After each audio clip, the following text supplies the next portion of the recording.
Ayan, sa muli magandang gabi po sa atin pong mga nagsisigandahan at nagsisigapuhang mga tagapanood at tagapanubaybay ng ating pong programa.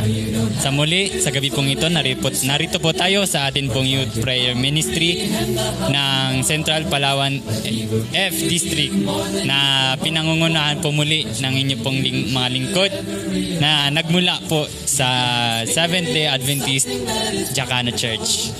So, ayan. Kung kayo man po ay nanonood, ay inaanyayahan po namin kayong i-share ang atin pong programa sa gabi pong ito. At ayan, kung gusto nyo naman po makita yung yung page po natin ay makikita sa pangalang Bukal ng Buhay is the A. Ayan. So sa ating pong pagsisimula, kami po muna ay magpapakilala. At ang inyo pong lingkod ay si Brother John Paul Mapili.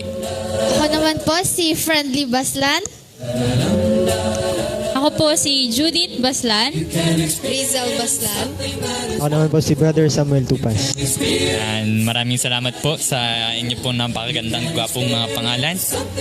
So sa atin pong pagsisimula ay tayo po ay pangungunahan ni Sister Friendly Baslan. So ayan, sa ating pong pagsisimula, tayo po lahat ay umawit. Ating awitin ang Seek Ye First. Seek ye first, sing.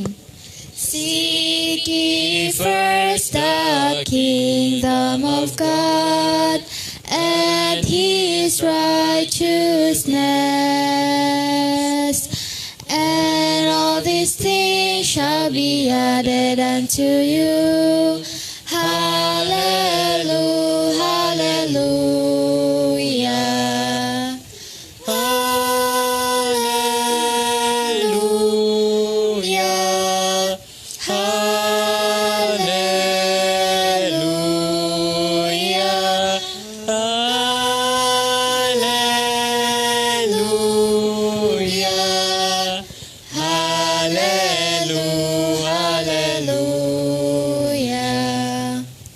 Para po sa ating opening song, tayo pala tayo umawit at ating awitin ang For God So Loved the World. For God so loved the world, sing. For God so loved the world, He gave His only Son to die on Calvary. From sin to set me free. Someday He's coming back. What glory that will be.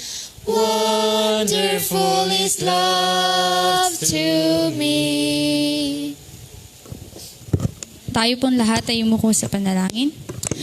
Panginoon, sa gabing ito, kami ay naririto na muli nagpupurit, nagpapasalamat, Panginoon, sa inyong dakilang pangalan. Kami ay lubos na humihingi ng kapatawaran sa aming mga pagkakasala sa isip, manoo, salita, Panginoon. Panginoon, sa gabing ito, kami ay humihingi ng guidance and blessings na nawa ang bawat isa sa amin ay bigyan ninyo ng magandang kaisipan. At nawa ang bawat isa sa amin ay may matutunan sa talatang aming babasahin sa gabing ito, Panginoon. Gabayan din nawa, Panginoon, ang aming mga manunood, ang aming mga kapatiran, Panginoon. Nawa sila ay inyong basbasin, buhusan din ng inyong mga blessings sa pagpapala, Panginoon. Kaya nawa ang bahala sa amin, Panginoon. Sa inyo na po namin ipinapaubaya ang aming mga buhay at ang aming mga kakayahan. Kami po ay useless kung wala po kayo. Ito lang po ang salamat dalangin sa pangalan ni Jesus. Amen. Ayan, sa muli po ay akin pong pinapakilala ang pagganap ng kanila pong mga bahagi. Sa atin pong opening, nanguna po sa atin pong pag-awitan ay pinangunahan ni Sister Friendly at opening prayer po ni Sister Judith Baslan. At sa muli ay amin po kayong inaanyayahan na patuloy nyo pong i-share ang atin pong Facebook page At kung meron man po kayong suggestion, comment, ay prayer request, ay i-comment nyo na lang po. At yung ating rin pong YouTube account ay makikita sa sa pangalang Bukal ng Buhay is the A. At ngayon po ay tayo na po ay dadako sa atin pong pagbabasa ng ating pong banal na aklat na makikita po sa Matthew chapter 27. So, ayan, natin pong sisimulan sa verse 1. Kinaumagahan, ang lahat ng mga punong pari at ang matatanda sa bayan ay sama-samang nag-usap laban kay Jesus upang siya ipapatay. Verse 2, siya'y ginapos nila, dinala sa labas at ibinigay nila kay Pilato na gobernador. Verse 3, at si Judas na nagkanulo kay Jesus, nang nakitang hinatulan na ito, ay nagsisi at isinauli ang 30 pirasong pilak sa mga punong pari at sa matatanda. Verse 4, na sinabi, ako'y nagkasala sa pagkakanulo ko sa dugong walang sala. Ngunit sinabi nila, ano iyon sa amin? Ikaw ang bahala diyan. Verse 5, at inihagis niya sa templo ang piraso ng pilak at siya'y umalis. Humayo siya at nagbigti. Verse 7, Verse 6, subalit habang pinupulot ng mga punong pari ang mga piraso ng pilak, nagsabi sila, hindi matuwid na ilagay ang mga ito sa kabangyaman sapagkat dugo ang kapalit ng halagang ito.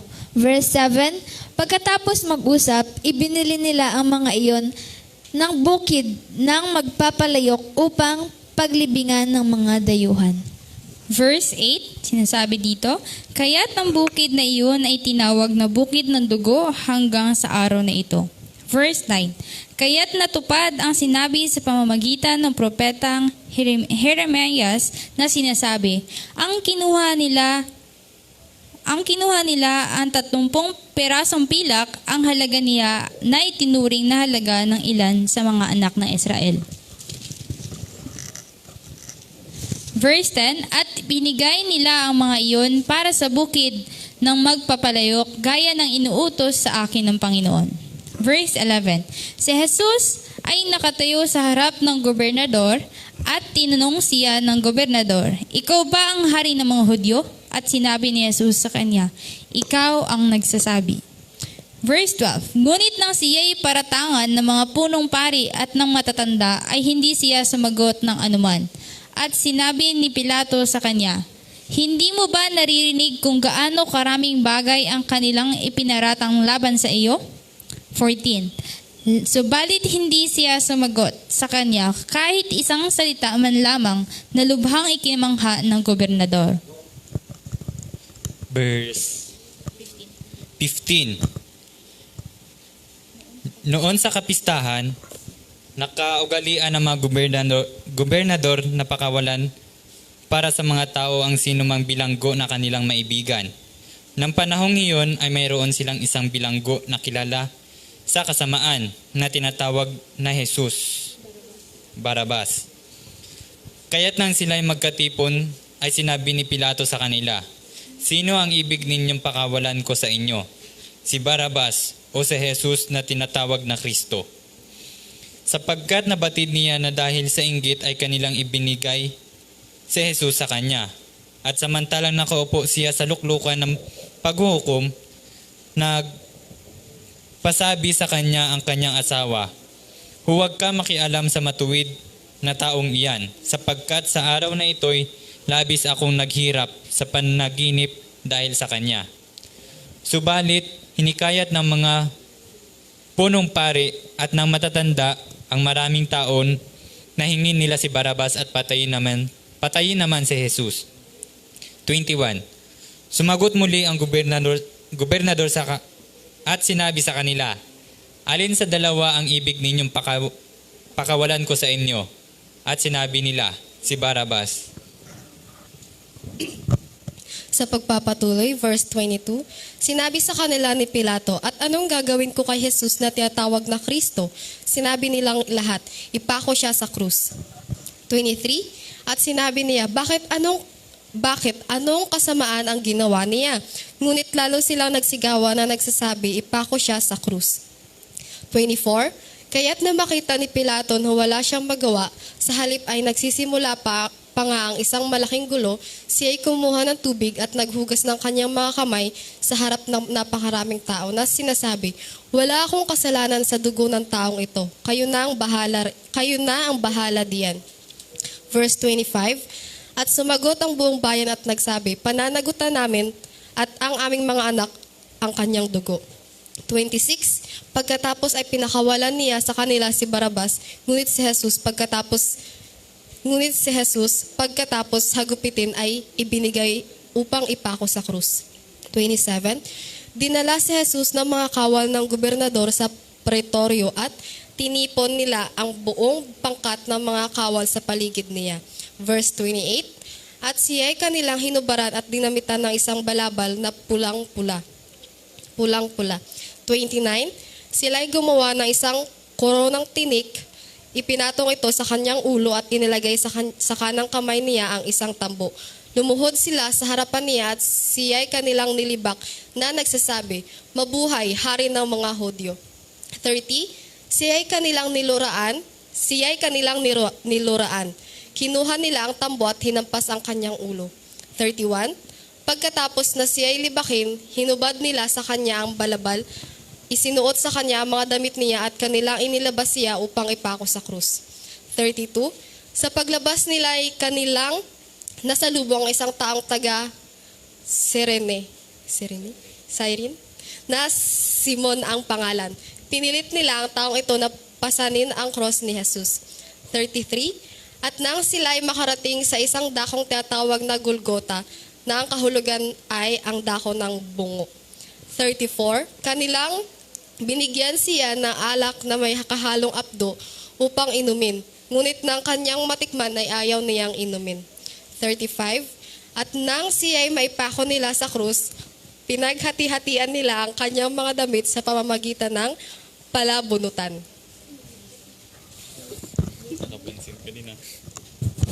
36. Pagkatapos sila'y umupo at binantayan sila roon. 37.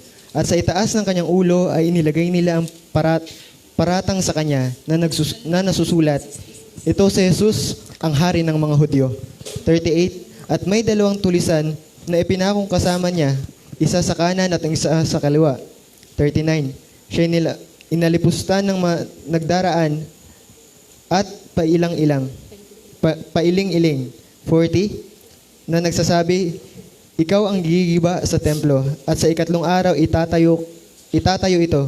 Iligtas mo ang iyong sarili kung ikaw ang anak ng Diyos. Bumaba ka sa krus. 41. Sa gayon ding paraan ay nilibak niya ang mga punong pari kasama ng mga eskriba at ng matatanda na nagsasabi. 42. Na nagligtas siya ng iba. Hindi niya mailigtas ang kanyang sarili. Siya ang hari ng Israel. Bumaba siya ngayon sa krus at maniniwala tayo sa kanya. 43. Magtiwala siya sa Diyos, kanyang ililigtas siya ngayon kung ibig niya, sapagkat sinabi niya, ako'y anak ng Diyos. 44. Sa gayon din paraan ay inalipusta siya ng mga tulisan na ipinako sa krus na kasama niya. Sa pagpapatuloy, verse 45, mula ng oras na ika-6 ay nagdilim sa buong paligid, buong lupain hanggang sa oras na ika-9. At nang malapit na ang oras na ika-9 ay sumigaw si Jesus ng may malakas na tinig na sinasabi, Eli, Eli, lama sabachthani, na ang kahulugan ay Diyos ko, bakit mo ako pinabayaan?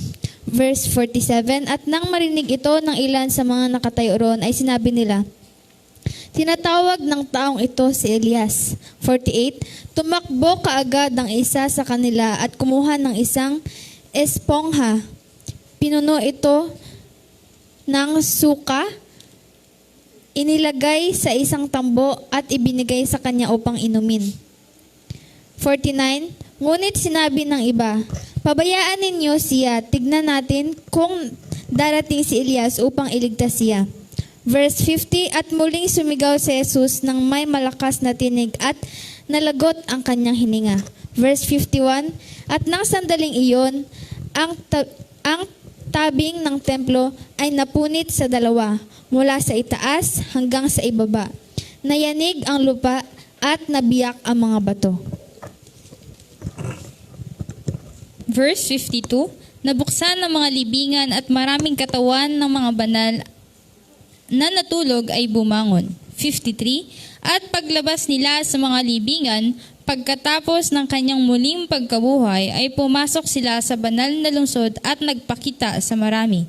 54, nang makita ng senturyon at ng mga kasamahan niyang nagbabantay kay Jesus, ang lindol at ang mga bagay na nangyari, sila'y lubhang natakot at nagsabi, tunay na ito ang anak ng Diyos. 55, at marami ding babae roon na nakatanaw mula sa malayo na sumunod kay Jesus.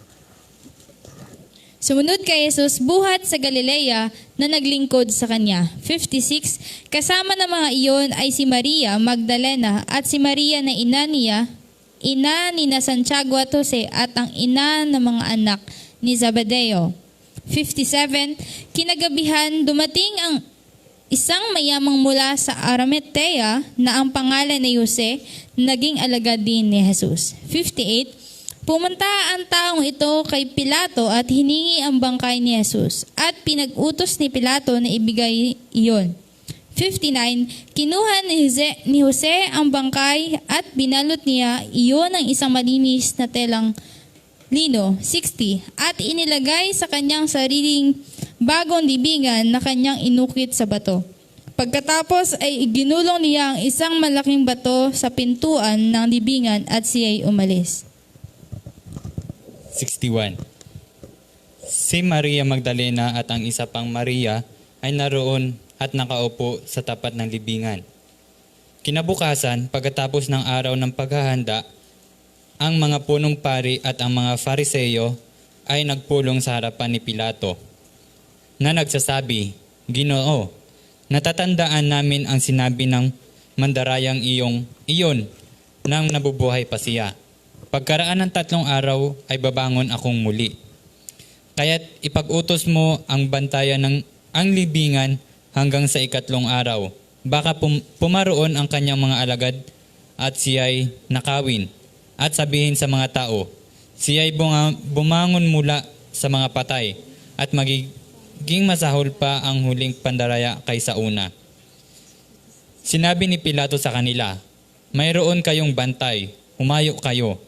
Bantayan ninyo ang paraang alam ninyo. 66. Kaya't sila'y pumaroon at iningatan nila ang libingan. Tinatakan ng bato at kasama nila ang bantay. Ayan, amen po. At ngayon po ay darako na po tayo sa atin pong reflection na pangungunahan po ni Sister Judith. Ayan. So, dito po sa Matthew chapter 27, dito po sinasaad or kinikwento ang pagpako kay Jesus. Pagpahirap, dito, nilitis. Dito pinakita ang paglilitis sa Panginoon, pagpapahirap, pagpako, hanggang dun sa kanyang pagkamatay, hanggang sa kanyang muling sa kanyang libingan. So dito po sinasaad ang kwento. So ang aking lang bibigyan ng emphasize ay ang sinabi dito, mayroong sinabi dito si Jesus na nung hinirap si Jesus sa mga tao at sa mga matatandang pare, tinanong ni Pilato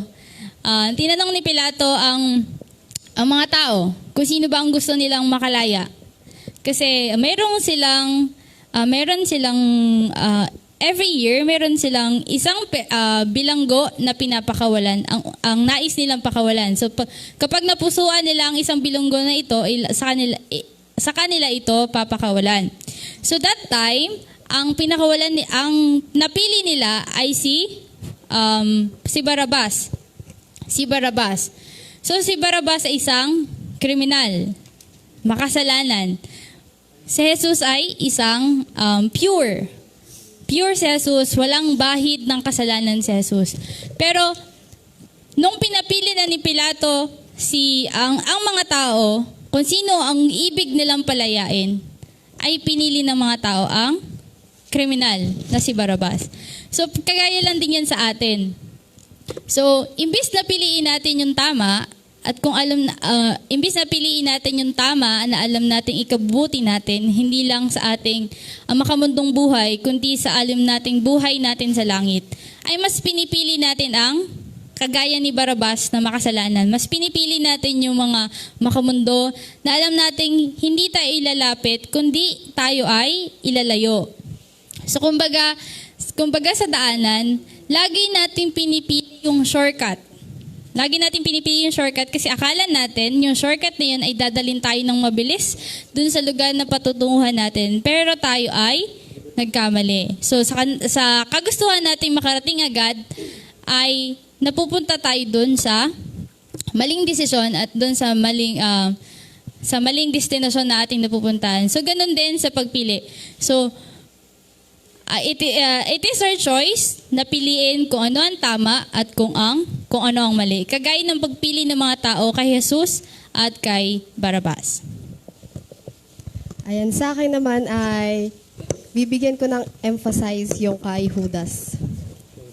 Kay Judas. Ayan, so gusto ko ipakita ni Jesus na merong pagkakaiba there's a difference between feeling remorse or guilt like Judas did and repenting for offending a holy and perfect God. So, may mga oras na yung guilt or yung remorse nagli-lead ito into suicide. But yung true repentance kay God, it will always lead to eternal life. So God wants us to see that even evil and wicked people fulfill prophecies. God wants us to see na si Pilato, si Pilato the governor, alam niya na si Jesus ay walang kasalanan. Alam niya na innocent si Jesus. Alam niya na malinis siya. Pero mas pinili niya na mag-care sa kanyang status at piliin yung kanyang trabaho. Pinili niyang maghugas kamay.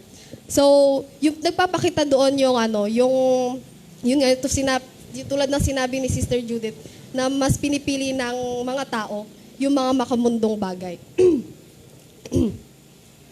God wants us to see that Jesus endured more physical and emotional suffering than anyone else ever. And He did it willingly for us. And He did it dahil sobrang pagmamahal niya sa atin. Kaya ang masasabi ko lang mga friends, brothers and sisters, kaibigan, igsuon, or whoever you are, lagi nating tatandaan na kahit anong mali yung nagawa natin, na kahit feeling natin sobrang sama natin, na sobra-sobra na yung pagkakamali natin. Let me remind you na we don't need to bear that guilt na katulad ng ginawa ni Judas na sobrang guilty niya, nagawa niya magbigti, nagawa niya magpakamatay. So hindi natin kailangan gawin yung ganun. Ang kailangan lang natin is mag-repent kay God. So, kasi nga 'di ba, si Jesus Christ na yung nagbayad sa ating mga kasalanan. All we need to do is to repent. Turning to Him means leaving behind that guilt and taking out His righteousness. So, sa akin naman, yung reflection ko is yung the history repeat itself. 'Di ba? Yung dati na pagkanulo na natin si Jesus. Then in today's time, ganun pa rin. Patuloy natin siyang ipinapako sa krus sa bawat kasalanang pinipili natin yung kasalanan over sa kanya, na doon pumapasok si Satan over God. Kung totoo nga yung sa mga palabas, yung sa dito si Satan, tapos dito si God, sino ba yung papakinggan mo? Kaninong side ka ba? So, dahil nobody's perfect naman, di ba? So ako mismo natatamaan dito. Tayo mismo, lahat tayo natatamaan dito dahil lahat tayo isang makasalanan. Lahat tayong mga kasalanan. Pero yun nga, huwag tayong magpasakop na, ay, makasalanan na rin ako. Sige, tuloy-tuloy ko na lang to. Enjoy ko na lang yung sin. Let's swim dun sa sin na yun. Hindi ganon. Dapat kung ganon yung nasa isip natin, kapatid, time na para mag-set ng mindset, kapatid. May chance pa tayo. Okay? So, hindi natin kailangan laging ipako sa krus Jesus na tayo make a change in ourselves, na simulan natin sa mindset natin na changing for the better is a must and it's our choice. So, yun lang yung sa akin.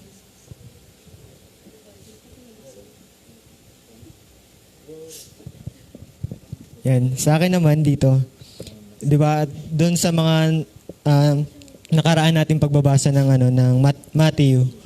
Ito na yung time na gustong ipaintindi sa atin ng Panginoon. Yung unti-unti niyang pagpapaano sa atin, pagpapaalala o unti-unting tawag dito. Yung time na ito na nga yung magpapaalam na siya. 'Di ba? So, ito na yung panalangin na doon sa mga talinghaga na kinukwento ng Panginoon sa mga alagad, doon sa mga tao din, na darating yung panahon na yung anak ng tao is ibibigay para patayin. So, ito rin yung hindi nakita ng mga alagad, na akala nila si Jesus ay maghahari dito sa lupa. Pero kaya nga nag-ano sila na kung pwede, Panginoon, doon ako maupo sa kanan o pati sa kaliwa mo. Pero hindi nila nakita doon na yung Diyos, siya yung handog doon sa isang katulad ng isang tupa na ihandog para sa kasalanan. Yun yung hindi natin nakikita din, na ang Diyos yung naging handog para sa mga kasalanan natin. Kaya nga doon pa lang sa ito din yung kumbaga nakita ko yung intense ng sin na grabe doon pa lang sa sa unting paghuli sa kanya, 'di ba? Yung ng Panginoon, yung love ng Panginoon, hindi siya nagwala eh. Hindi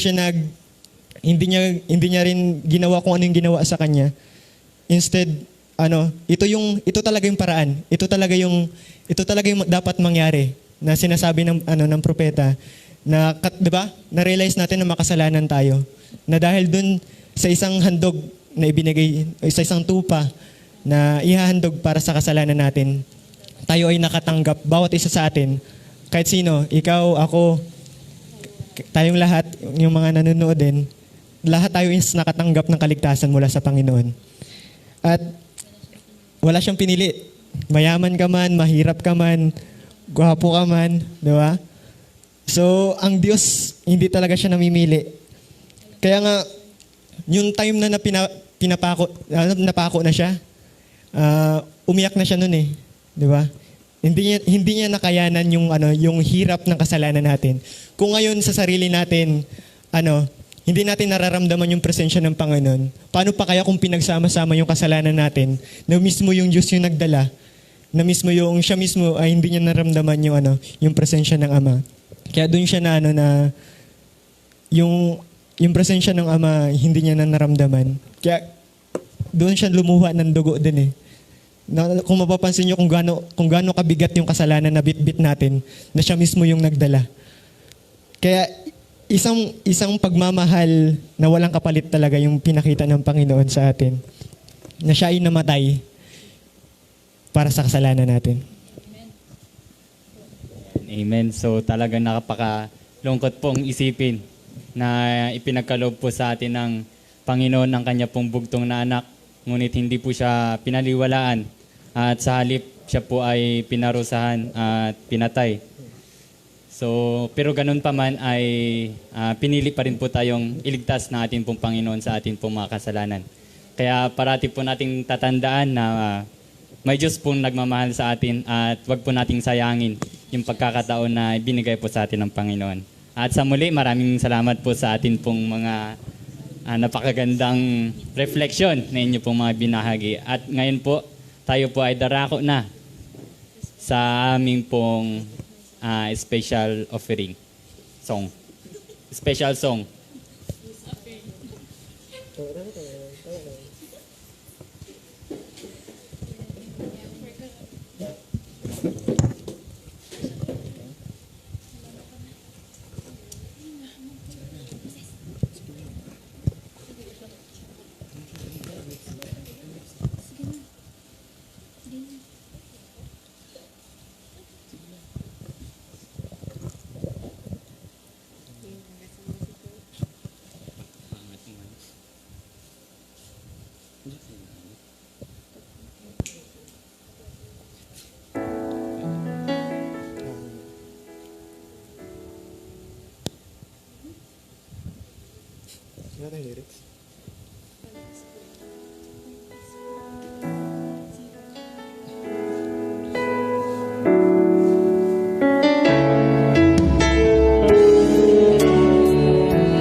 took the fall and thought of me above all.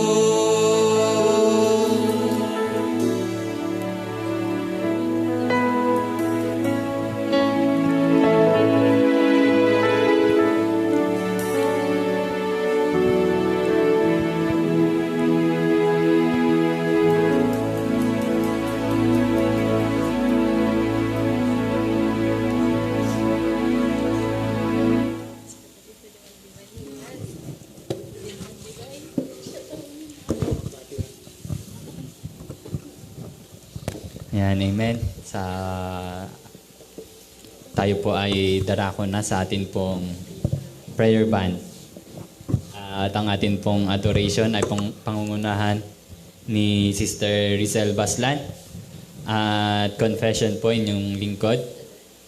Thanksgiving ni Sister Judith Baslan. At ang ating pong supplication ay pangungunahan po tayo ni Brother Samuel Tupas.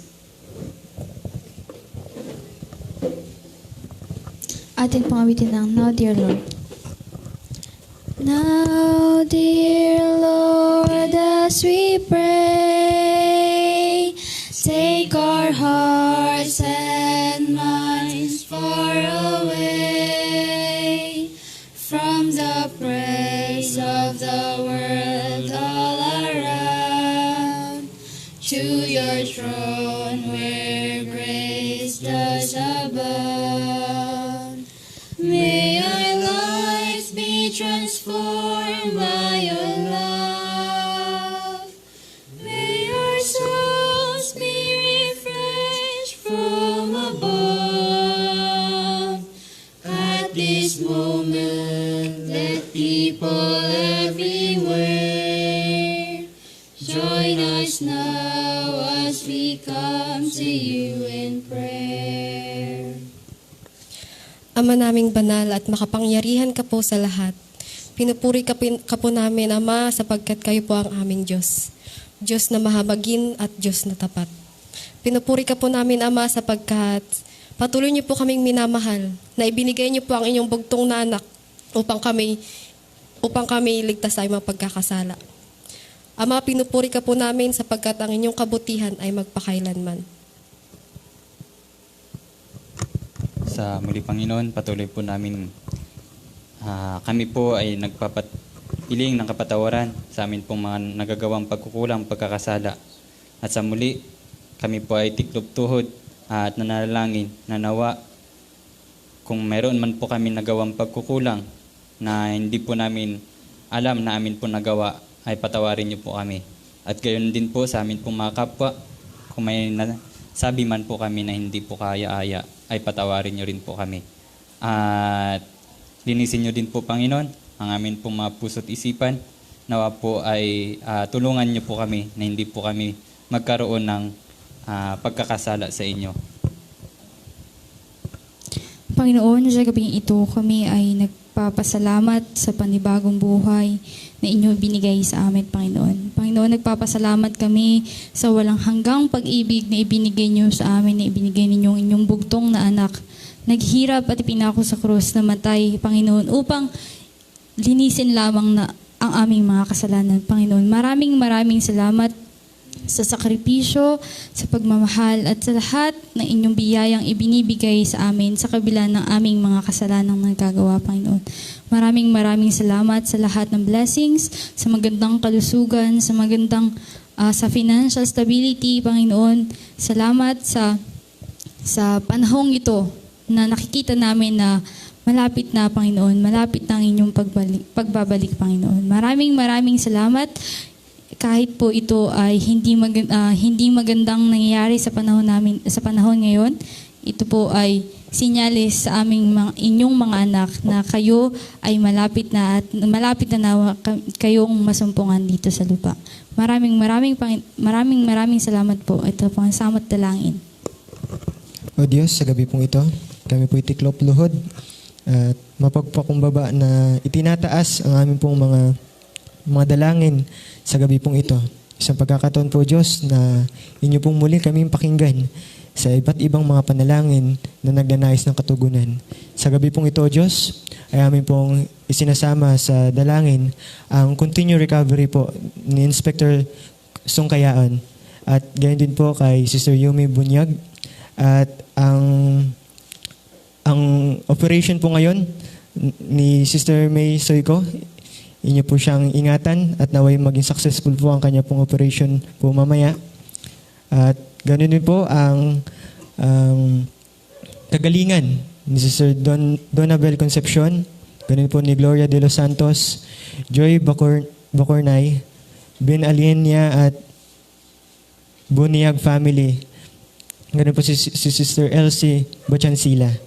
O Diyos, amin din pong dinadalangin ang nalalapit po na praise program ng Area 1 sa December 12. Ganyan din po ang year-end Thanksgiving ng Jacana at Mandaragat, Westcount Church. Na o Diyos ay kayo po ang siyang patuloy na manguna at ang iba't ibang mga programa o Diyos ay patuloy na magbigay Ama ng kalakasan sa bawat membro. Ganyan din po ang ongoing evangelistic effort po ng Central Palawan E District. Ingatan niyo rin po sila at patuloy na samahan ng Santong Espiritu. Ganyan din po ang meeting po bukas ng barangay captain ng mangingisda regarding po sa church property. O Diyos, kayo po ang siyang patuloy na gumabay na ang nawayang simbahan po ito ay manatiling nakatatag na isang palatandaan naman na kayo po ang siyang nabubuhay sa lugar pong ito. Na kayo po ay, at ito po ay magsilbing isang pagpapala at isang pong paalala din sa lugar po nila na may parating ang inyo pong salita. O Diyos, amin din pong isinasama sa panalangin ang mga bagong baptized member po ng district. Patuloy niyo po silang manatili po ang nag-aapoy po nila na pananampalataya na ito po'y manatili hanggang po sa inyo pong ikalawang pagparito. Na ito, O Diyos Ama, ay meron pong eagerness na gumawa sa inyo pong gawain. Na O Diyos, ay makita po nila at magsilbi po sila. Bagaman sila po ay mga bago, ay kayo po Diyos ay tumatawag sangayon po sa inyo pong kalooban. Ganoon din po ang financial blessing ay patuloy niyo pong igawad at ang mga special prayer request po ni Brother Eric Balaoro. Sana po ay makauwi na ng Palawan si Sister Jerry Bundak at hopefully po ay okay lang din po ang kanya pong kalusugan, kanya pong kalagayan. O Diyos, ganoon din po ang aming pong pagpasalamat para po sa safe arrival po ni Brother Eric at ni Sister Len for the answer prayer po ni Pastor Jokno at Soyko family. So, narito po, O Diyos, iba't ibang panalangin, iba't ibang pagpapasalamat, iba't ibang panalangin, O Diyos, na patuloy po, Ama, na inilalapit sa inyo, na humingi po, O Diyos, ng kasagutan. Na sa ganito pong pagkakataon, O Diyos, ay sa pamagitan po ng panalangin, ay laging pong posible para po sa inyo, na kayo po'y laging nariyan upang kami po'y pakinggan. At narito po, Diyos Ama, ay wag po nawa kami makalimot na patuloy po na lumapit sa inyo sa pamagitan po ng panalangin, ay makita po namin ang kapangyarihan na magagawa po nito. O Diyos, maraming salamat po sa patuloy na pag-iingat at paggabay sa amin sa pag-aaral din sa gabi pong ito. Naway manatili po ito, Ama, sa aming pong mga puso at magsilbing paalala, Ama, na sa ganito pong sitwasyon, O Diyos, ay ayaw po nawang makita ang aming pong sarili na patuloy na nangangailangan po sa inyo sa araw-araw. Maraming salamat po sa patuloy na pagdinig sa aming madalangin. Sa pangalan ng Jesus namin tagapagligtas. Amen. Hear our prayer, O Lord. Hear our prayer, O Lord. Incline thy ears to us and grant us thy peace. Amen.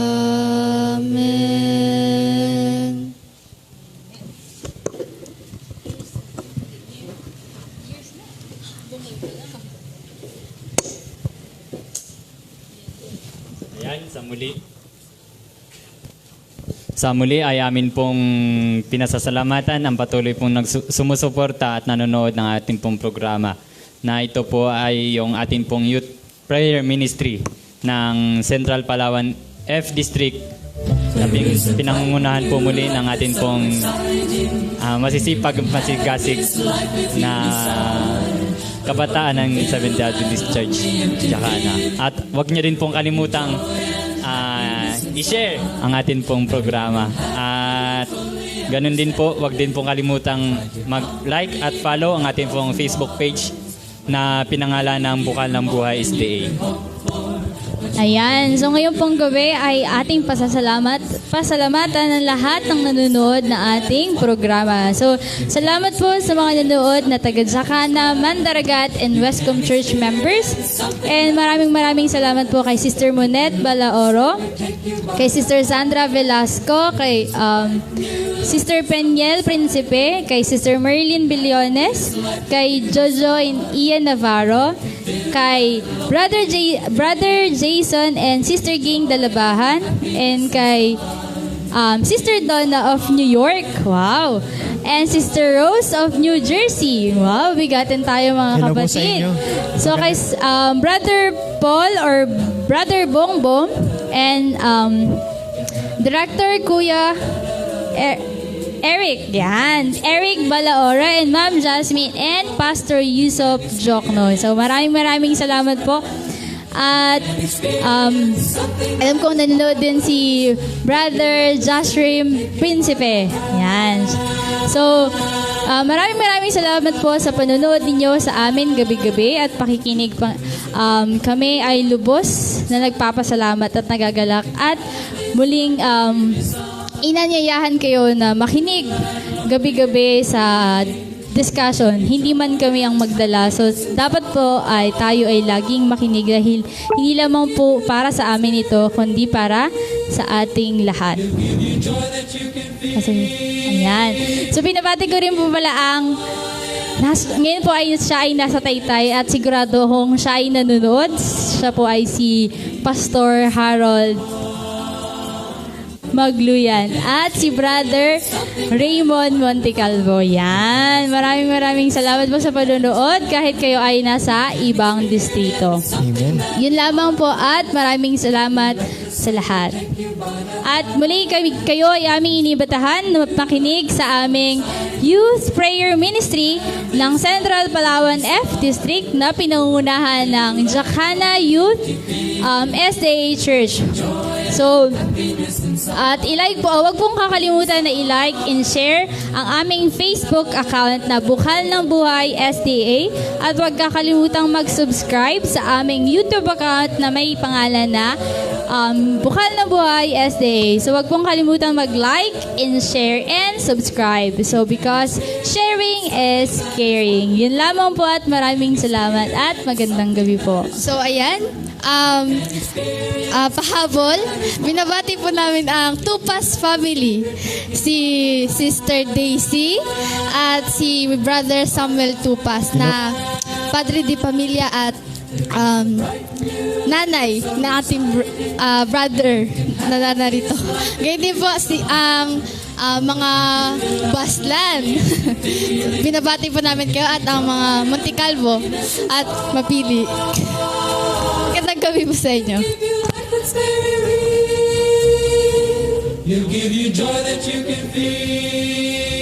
So yan, sa muli, magandang gabi at God bless.